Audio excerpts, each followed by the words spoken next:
Hola chicos, hoy les traigo una historia de terror, espero que les guste, empezamos.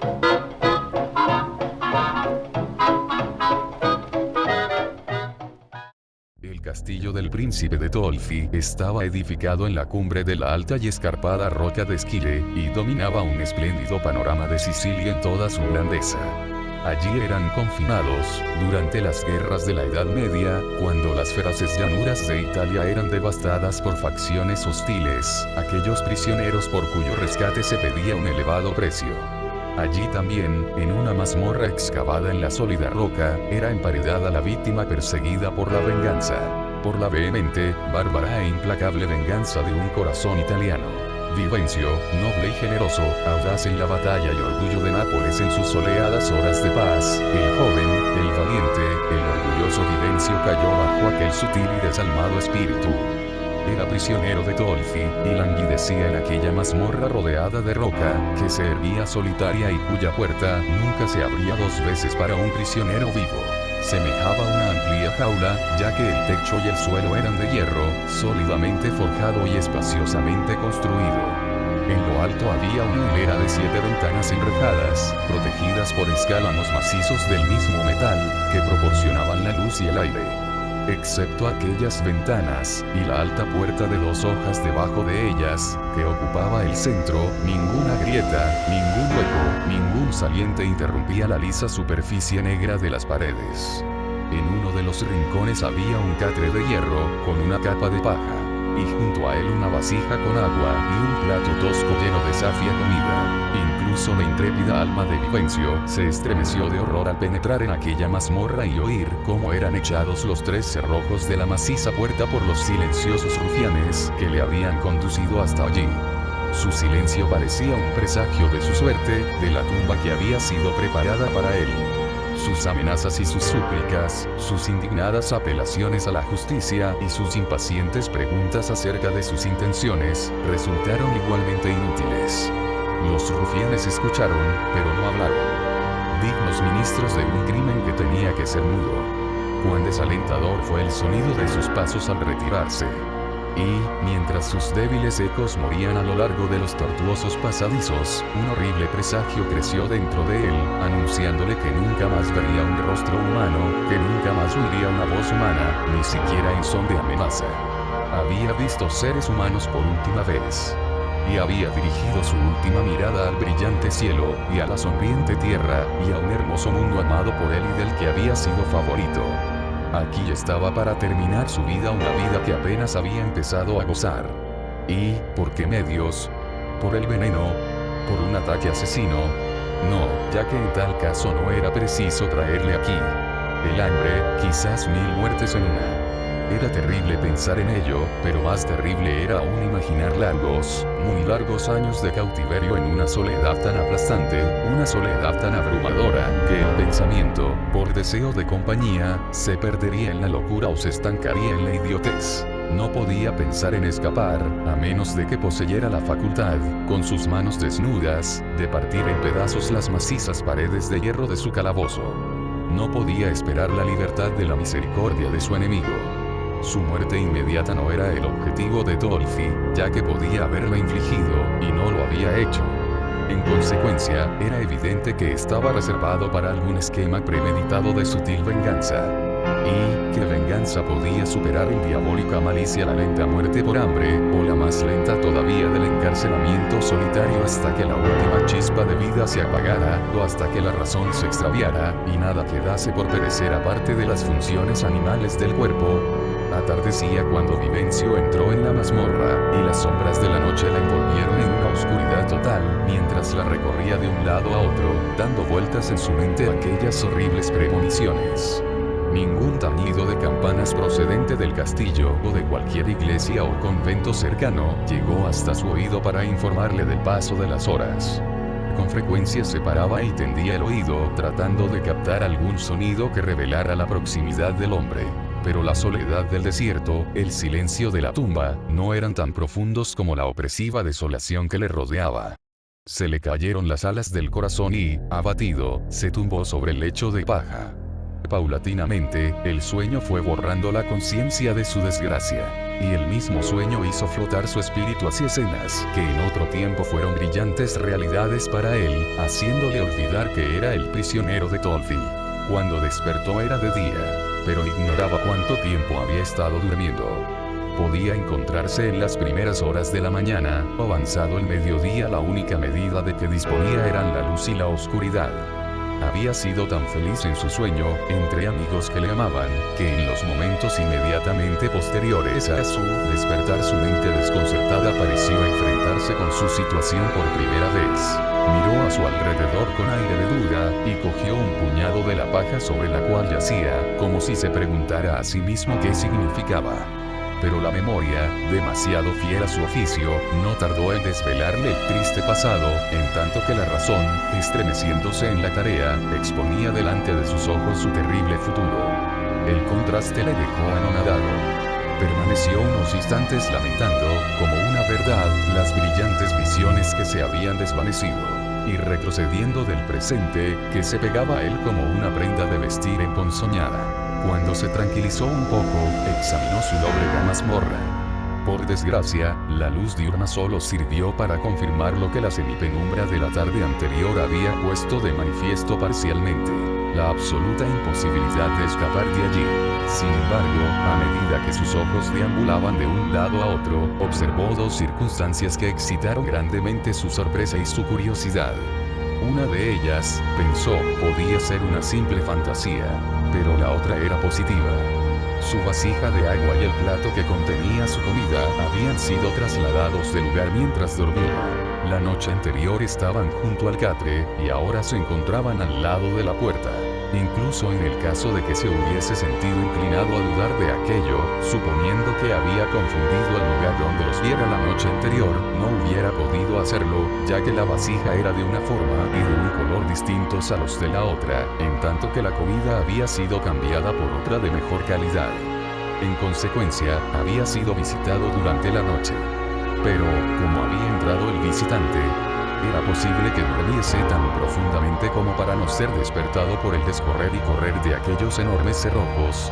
Vivencio habría dicho que aquello no era posible, pero en tal caso debía admitir una mayor dificultad, ya que aparentemente no existía ningún otro medio para entrar en la mazmorra. No pretendían, pues, dejarle morir de hambre. Pero el modo misterioso y secreto de suministrarle comida parecía indicar que no iba a tener ninguna oportunidad de comunicar con un ser humano. La otra circunstancia que había llamado su atención era la desaparición, según creía, de una de las 7 ventanillas enrejadas que había en lo alto del calabozo. Estaba seguro de haberlas visto y contado, ya que quedó sorprendido por su número, y había algo peculiar en su forma, así como en su disposición, a distancias irregulares. Sin embargo, resultaba mucho menos complicado suponer que estaba equivocado, de modo que no tardó en desterrar el pensamiento de su mente. Vivencio comió los alimentos que tenía delante de él sin ninguna aprensión. Podían estar envenenados, pero, si lo estaban, sabía que no podía escapar a la muerte si tal era el designio de Tolfi. Y cuanto antes llegara la muerte, antes se produciría la liberación. El día transcurrió cansina y tristemente, aunque no sin una leve esperanza de que, manteniéndose de guardia toda la noche, podría ver a la persona que le traía la comida, la cual entraría seguramente del mismo modo que la noche anterior. La simple idea de encontrarse cerca de un ser viviente, y la posibilidad que podría significar de enterarse de la suerte que le estaba reservada, resultaba consoladora. Además, si aquella persona se presentaba sola, no podría Vivencio reunir todas sus fuerzas y atacarla furiosamente. No podía ser una persona accesible a la compasión, o a la influencia de la espléndida recompensa que Vivencio podría ofrecerle si recobraba la libertad. Supongamos que estuviera armada. Lo peor que podía ocurrir, si no prevalecían el soborno, las súplicas ni la violencia, sería que la persona en cuestión hiciera uso de sus armas contra él y pusiera un final definitivo a sus angustias. Era una idea desesperada, pero a los ojos de Vivencio cualquier cosa era preferible a quedar completamente abandonado. Llegó la noche, y Vivencio vigiló. Llegó la mañana y Vivencio quedó desconcertado. Debió adormilarse en algún momento, sin darse cuenta. y en aquel intervalo de febril reposo, había sido burlado, ya que allí estaban su vasija llena de agua y su comida para el día, pero había más. Al levantar la mirada hacia las ventanillas de su mazmorra, solo contó 5. Estaba completamente seguro de que no se engañaba, y ahora tenía el convencimiento de que tampoco se había engañado el día anterior. Pero, ¿qué presagiaba todo aquello? ¿En qué extraña y misteriosa guarida le habían metido? Miró hasta que los ojos le dolieron. No pudo descubrir nada que explicase el misterio. Al examinar la puerta, una circunstancia le convenció de que no había sido abierta. Una brizna de paja que había tirado descuidadamente contra ella el día anterior, mientras andaba de un lado para otro, continuaba en el mismo sitio, cuando por su ubicación tendría que haber sido desplazada por el más leve movimiento de cualquiera de las hojas de la puerta. Era una evidencia que no podía ser discutida, y se deducía de ella la existencia de algún mecanismo secreto en las paredes para que una persona pudiera entrar. Vivencio las examinó minuciosamente. Se le aparecieron como una sólida y compacta masa de hierro, unida con tal maestría que no era perceptible ninguna juntura. Las inspeccionó una y otra vez, y el suelo y el techo y aquella hilera de ilusorias ventanillas, como ahora se sentía casi tentado a considerarlas. No pudo descubrir nada, absolutamente nada, que aclarase sus dudas o satisfaciera su curiosidad. A veces imaginaba que la mazmorra se había contraído, que parecía más pequeña, pero lo atribuyó a la fantasía, y a la impresión lógicamente producida sobre su mente por la innegable desaparición de 2 de las ventanillas. Vivencio esperó con gran ansiedad que volviera a hacerse de noche, y en esta ocasión estaba decidido a no dejarse traicionar por el sueño. En vez de tumbarse en la paja, continuó andando de un lado a otro de su calabozo, forzando su mirada en todas direcciones a través de la oscuridad, para localizar cualquier aparición que pudiese explicar aquellos misterios. La cosa ocurrió, a juzgar por el tiempo que transcurrió después, antes de que se hiciera de día, alrededor de las 2 de la mañana. Se produjo un leve y trémulo movimiento del suelo. Vivencio se paró. El movimiento duró casi 1 minuto. Pero fue tan sumamente quedo, que Vivencio casi dudó de su realidad. Tendió el oído. El silencio era absoluto. De pronto, una bocanada de aire fresco golpeó su rostro, y, al precipitarse hacia el lugar del cual parecía proceder, tropezó con algo que le dio la impresión de ser la vasija del agua.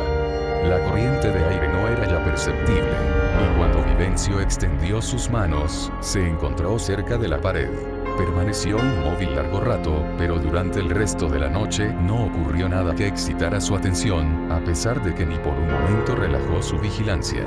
Las primeras claridades del alba fueron visibles a través de las enrejadas ventanillas, taladrando, con leves pinceladas de luz, la oscuridad que seguía reinando en todas las otras partes, mucho antes de que Vivencio pudiera distinguir cualquier objeto en su mazmorra. Instintiva y temerosamente volvió sus ojos, enrojecidos e inflamados por la prolongada vigilia, hacia las ventanillas. Había 4. Solo veía 4, pero cabía la posibilidad de que algún objeto interpuesto impidiera que la quinta fuese perceptible, y aguardó con impaciencia a que la claridad fuese en aumento para asegurarse de ello. Sin embargo, cuando la luz diurna llenó todos los rincones de la celda, otros motivos de asombro le impresionaron. En el suelo yacían los fragmentos rotos de la vasija que había utilizado el día anterior, y a poca distancia de ellos, cerca de la pared, se encontraba la que había visto la primera noche. Estaba llena de agua, y junto a ella se hallaba su comida. Ahora estaba seguro de que la pared de hierro se abría por medio de algún artilugio mecánico, y de que a través de aquella abertura había penetrado la corriente de aire. Pero, cuán silenciosamente. Ya que de haberse agitado una pluma en aquel momento, él tenía que haberla oído. Examinó de nuevo aquella parte de la pared, pero aparecía como una superficie lisa y uniforme a la vista y al tacto, y los repetidos y violentos golpes que descargó sobre ella no produjeron ningún sonido retumbante revelador de una oquedad. Aquel intrigante misterio había apartado por unos instantes su atención de las ventanillas, pero ahora, dirigiendo de nuevo su mirada hacia ellas, vio que la quinta había desaparecido del mismo modo que las 2 anteriores, sin la menor alteración perceptible del aspecto externo. Las 4 restantes aparecían como habían aparecido originalmente las 7. Es decir, ocupando a distancias irregulares la parte alta de la pared en aquel lado de la mazmorra. También la puerta estaba centrada debajo de las 4 ventanillas, como había estado centrada debajo de las 7. Pero Vivencio ya no podía dudar de lo que el día anterior imaginó que podía ser un simple efecto óptico. La mazmorra era más pequeña. El techo había bajado y los extremos opuestos habían contraído la distancia intermedia en un espacio equivalente al de las 3 ventanillas desaparecidas. Vivencio trató de imaginar, inútilmente, qué finalidad podía tener todo aquello. De lo único que estaba seguro era de que estaba destinado a producir alguna diapositiva. Espero que les haya gustado el video, y si es así, dale like y suscríbete, que es gratis. Hasta un próximo video.